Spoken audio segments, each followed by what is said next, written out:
Olá, estudantes do ensino fundamental. Sejam todos muito bem-vindos à nossa aula de número 57, do Laboratório de Ciências. Sou o professor Celso e no nosso experimento de hoje nós vamos construir uma bússola.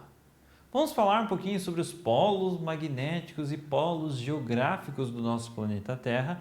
Vamos falar sobre a importância das bússolas no nosso cotidiano, até não tanto, mas ela já teve uma importância muito maior do que ela tem hoje em dia. E vamos falar como construir uma bússola com equipamentos extremamente simples que nós temos aqui sobre a nossa bancada, tá certo? Os objetivos específicos da nossa aula de hoje, nosso experimento de hoje: construir uma bússola caseira que aponta para os polos magnéticos da Terra. Conhecer a importância das bússolas para a navegação, principalmente na navegação, o que não faz parte do nosso dia a dia, as bússolas são muito utilizadas. Claro, equipamentos de GPS hoje em dia e tal, mas às vezes eles deixam de funcionar. Aí é necessário recorrer a uma bússola. E essa bússola que nós vamos construir na nossa aula de hoje, ela aponta para os polos magnéticos do nosso planeta. Vamos ao nosso experimento. A bússola é um importante instrumento de orientação geográfica. Foi graças a ela que grandes descobertas foram feitas, como, por exemplo, o descobrimento do continente americano pelos europeus. A palavra bússola é de origem italiana e significa pequena caixa. Basicamente, ela é formada por uma agulha magnética que fica suspensa através de seu centro de gravidade e aponta sempre para a direção norte. Atualmente existem vários tipos de bússolas, uma mais moderna do que a outra, mas todas elas possuem os mesmos princípios básicos que nós vamos desvendar na nossa aula de hoje. As bússolas, então, elas são extremamente importantes. Elas foram extremamente importantes para muitas descobertas. E elas apontam para os polos magnéticos do nosso planeta.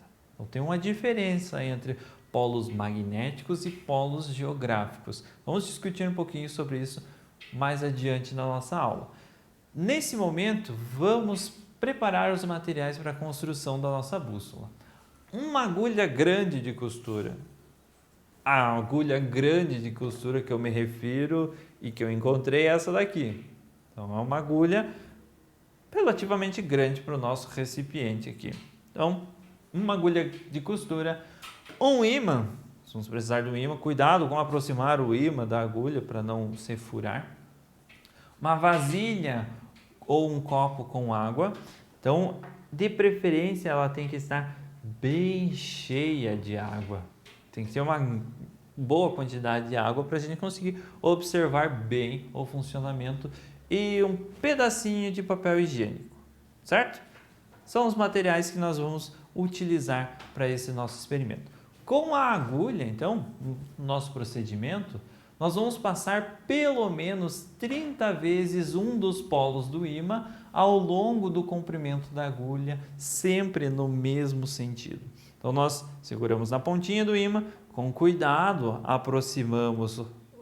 seguramos na pontinha da agulha e com cuidado aproximamos o nosso ímã dela e vamos passando sempre para o mesmo sentido. Então, o ímã sendo passado na agulha. Me perdi nas contas? Vamos lá, 5 que eu passei, 6, 7.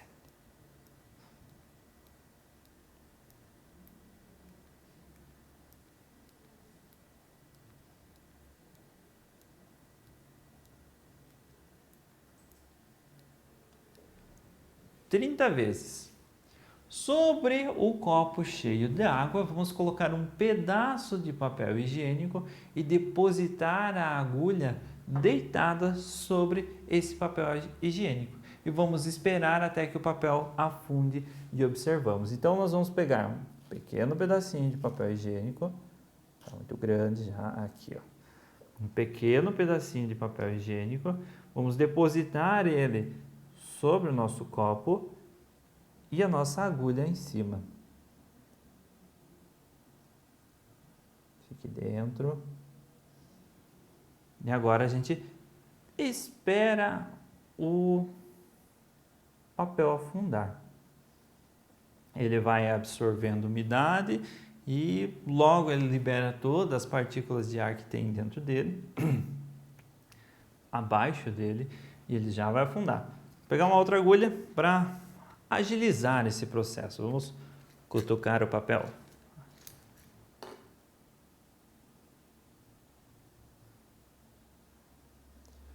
Vale lembrar que devemos ter cuidado ao mexer com agulhas, que elas podem...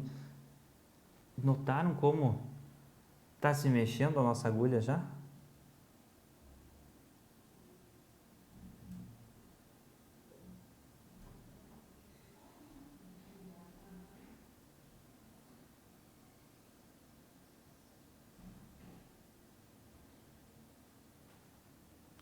Foi, está afundando. Trazer a nossa agulha um pouquinho para o centro. Percebe que ela está apontando sempre para uma mesma região? Por mais que eu movimente, olha, ela retorna para essa região aqui. O que isso significa? Acabei afundando a agulha. Mas o que isso significa? Isso significa que essa região para a qual a agulha estava apontando é o norte e o sul. Para aquela região, ela estava apontando nesse sentido.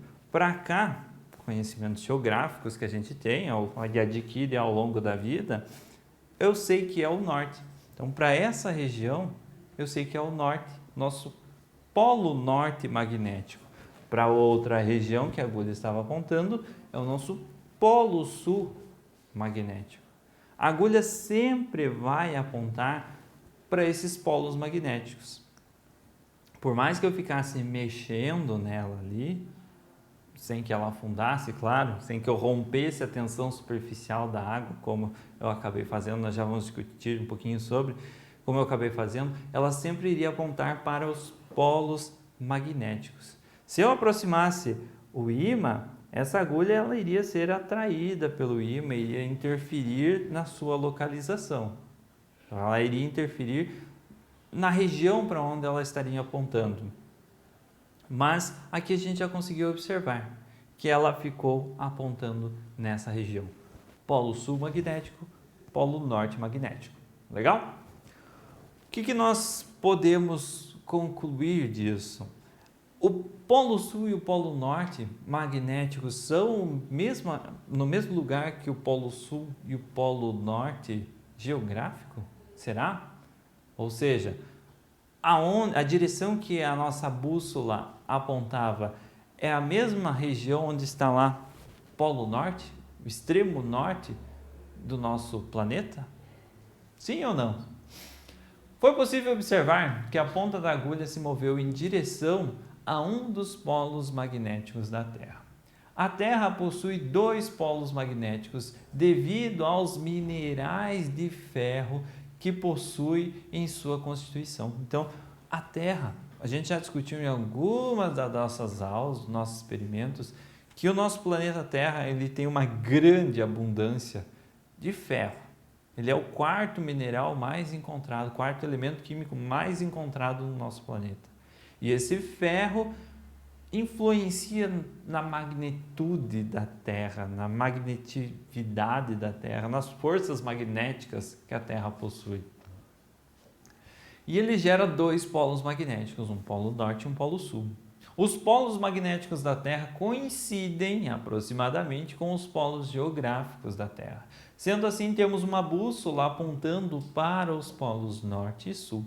Não exatamente o polo norte e o polo sul, mas bem próximo deles, certo? Cuidado, a sua bússola pode sofrer alterações se estiver próxima de equipamentos magnéticos ou que são atraídos por magnetismo. Não sei se vocês observaram, mas quando eu estava com essa outra agulha, empurrando o papel higiênico para o fundo, aquela agulha que estava magnetizada, ela estava sendo atraída por essa. Por quê? Porque ela estava magnética. Se eu aproximar um outro metal dela, ela vai se atrair levemente, porque ela foi magnetizada, certo? Então, se eu aproximasse o nosso ímã dela, ou se eu aproximasse um outro equipamento eletrônico que interferisse nesse campo magnético que ela possuía, eu iria alterar a nossa bússola. Ela não iria apontar diretamente para os polos magnéticos da Terra. Mas com essa bússola que nós criamos, conseguimos identificar qual é o polo norte e qual é o polo sul. Infelizmente, nós não temos como identificar isso, pois não sabemos com qual dos polos do ímã nós magnetizamos a agulha. Por isso é necessário outros conhecimentos geográficos, como eu comentei com vocês, para se localizar, como o nascer e o pôr do sol ou o uso das constelações. Apesar de você conseguir fabricar uma bússola com facilidade, você precisa de outros conhecimentos geográficos. Assim como eu sei que ela estava apontando para o polo norte aqui, para o polo sul para lá, isso é um conhecimento geográfico que eu tenho. Um conhecimento geográfico que nós vamos adquirindo ao longo da nossa vida, ao longo de estudos, enfim, certo? Se eu estivesse perdido na mata sem saber a localização da onde eu estou, aí eu teria de usar outras formas de me localizar juntamente com essa bússola. Por exemplo, o nascer e o pôr do sol. Consigo definir o norte e o sul através da rosa dos ventos. Leste, oeste, norte e sul, certo? Então, você tem embasamento a partir daí e são conhecimentos que nós adquirimos ao longo da nossa vida acadêmica, ao longo dos nossos estudos, principalmente no ensino fundamental. E outra curiosidade que podemos observar com esse experimento é a tensão superficial da água, na qual uma agulha de ferro pôde flutuar. Conseguimos, antes de eu romper essa tensão superficial, conseguimos observar que uma agulha de ferro estava flutuando sobre a água. Assim como muitos animais conseguem fazer isso. Então, nós temos alguns insetos, algumas aranhas na água que conseguem flutuar sobre a água devido à tensão superficial que ela exerce. O que é a tensão superficial? As moléculas de água, elas são atraídas umas às outras. E essa atração das moléculas de água faz com que elas criem uma certa rede sobre a água. Essa rede sobre a água consegue manter um formato arredondado da água e consegue também resistir ao peso de alguns animais. Então consegue fazer com que alguns animais flutuem sobre a água, caminhem sobre as águas. Outro exemplo que nós podemos ver é se eu colocar mais água aqui, a gente vai percebendo que ele vai fazendo uma ondinha para cima. Já fizeram isso com uma gotinha, com uma moedinha, provavelmente foram colocando água até que a água ficou formando uma bolinha em cima da moeda. Isso acontece devido a essa tensão superficial. As moléculas de água aqui estão agarradas umas às outras, impedindo que a água escorra. Mas qualquer coisa que encoste nessa tensão superficial, que rompa essa tensão superficial, faz com que ela se desmanche, com que essa tensão superficial se desmanche. Outra maneira seria pingar uma gotinha de detergente. O detergente ele rompe essa tensão superficial da água e faz com que essas moléculas elas se afastem. A gente já fez em outros experimentos isso também. Então, a tensão superficial é muito importante para a água manter essa conformação e para muitos animais flutuarem sobre ela, caminharem sobre a água. Legal? Pessoal, esse foi o nosso experimento de hoje. Espero que vocês tenham gostado. Espero que quando vocês realizarem o experimento de vocês na casa de vocês, não coloquem o dedo sobre a agulha para não romper a tensão superficial da água. E se vocês quiserem ver ela se mexendo, a agulha se movimentando, girem levemente o vidro de vocês, vocês vão observar que a agulha vai sempre se mantendo em uma mesma direção, tá certo? Pessoal, espero que tenham gostado do experimento de hoje. Nos vemos no nosso próximo experimento.